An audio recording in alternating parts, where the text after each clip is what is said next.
Welcome to my channel. ఈరోజు మన topic వచ్చి మనం ఏడీపీ లాగిన్ లో ఫామ్ 16 ఎలా డౌన్లోడ్ చేసుకోవాలనేది ఈరోజు మన టాపిక్. ఈ ఫైనాన్షియల్ ఇయర్ 24-25 ఇయర్ది మనం ఫామ్ 16 ఎలా డౌన్లోడ్ చేసుకోవాలనేది ప్రాసెస్ ఇప్పుడు మీకు చూపిస్తాను.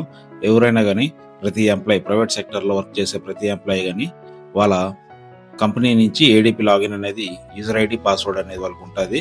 ఆ యూజర్ ఐడి పాస్వర్డ్ యూజ్ చేసి మనం ఫామ్ 16 అనేది ఎలా డౌన్లోడ్ చేసుకోవాలనేది స్టెప్ బై స్టెప్ ఈ వీడియోలో చూడండి. ముందుగా మీరు ఈ లింక్ నేను డిస్క్రిప్షన్ లో ఇస్తాను, కావాలంటే అక్కడి నుంచి మీరు ఏడీపీ లాగిన్ అనేది అవ్వచ్చు అనమాట.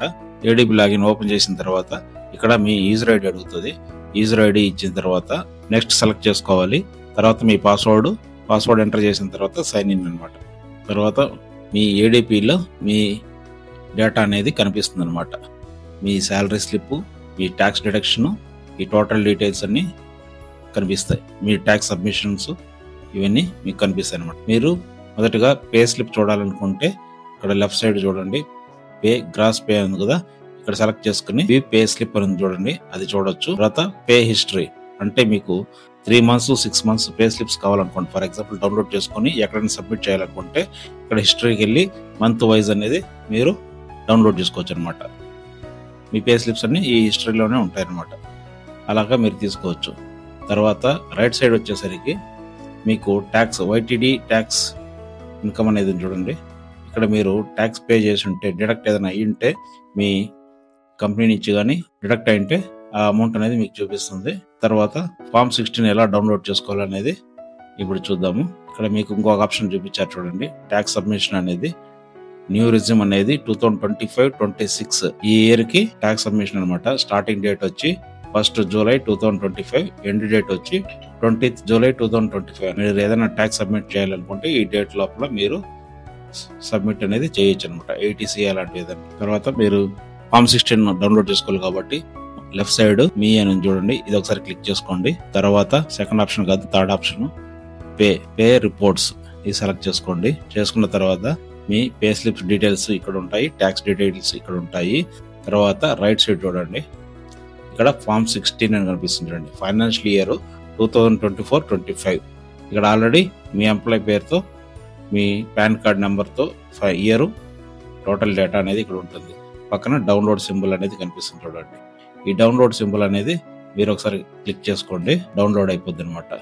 ఇక్కడ మీకు అదర్ రిపోర్ట్స్ అని చూడండి, ఇక్కడ ఫైనాన్షియల్ ఇయర్ అంటే నెక్స్ట్ ఇయర్ అనమాట. ఇది 2025-26ది, నెక్స్ట్ది ఇక్కడ జూలై మంత్ అని కనిపిస్తుంది. ఇది కావాలనుకుంటే ప్రీవియస్ ఇయర్స్ కూడా మీరు తీసుకోవచ్చు అనమాట, ఫామ్ 16 అలాంటిది.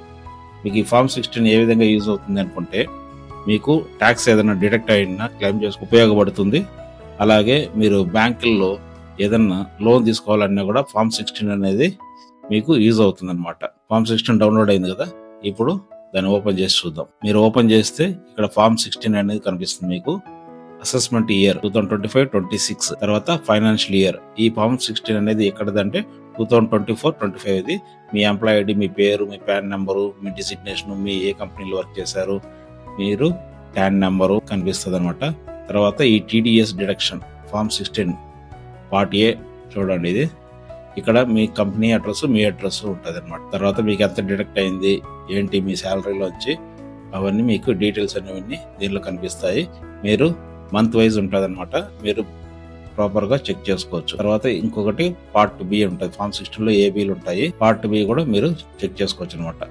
పార్ట్ బిలో మీ total salary, gross salary, HR amount ఎంత, డిడక్ట్ ఎంత అయింది ఏంటి అనేది టోటల్ డీటెయిల్స్ ఇక్కడ మీకు ఓవరాల్ గా కనిపిస్తుంది అనమాట. ఇంకొకటి ఫామ్ 12BA కూడా మీకు కనిపిస్తుంది చూడండి. ఈ విధంగా మీరు ఫామ్ 16 అనేది డౌన్లోడ్ చేసుకోవచ్చు.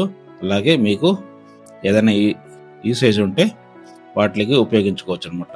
ఎప్పుడు కానీ ఫామ్ 16 మీరు ప్రింట్ తీసి ఒక కాపీ ఉంచుకోండి, సేఫ్ సైడ్, మీకు ఉపయోగపడుతుంది. అలాగే మీకు టీడీఎస్ అమౌంట్ అనేది ఎంత డిడక్ట్ అయింది ఏంటి అనేది చూసుకోవడానికి కూడా ఉపయోగపడుతుంది. తర్వాత మీరు రీక్లెయిమ్ చేసుకోవడానికి కూడా ఉపయోగపడుతుంది అనమాట. Okay friends, thank you for watching my video.